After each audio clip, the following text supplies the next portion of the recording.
बिल्कुल नीचे पंक्ति के लोग थे, उनकी आवाज बुलंद करने का काम उन्होंने किया, उनको आज आवाज दिया, उनको सम्मान दिया।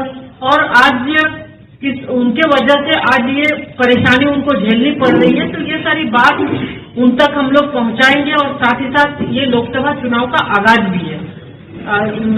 2019 में जो लोकसभा चुनाव होना है तो उसका ये आगाज भी है। और निश्चित रूप से ये हम लोग जानते हैं कि पलामू राष्ट्रीय जनता दल नहीं बल्कि समाजवादियों का गढ़ है, सामाजिक न्याय को चाहने वाले लोग हैं। तो निश्चित तौर पे आने वाले दिन में वहाँ का बेहतर और सुखद परिणाम होगा।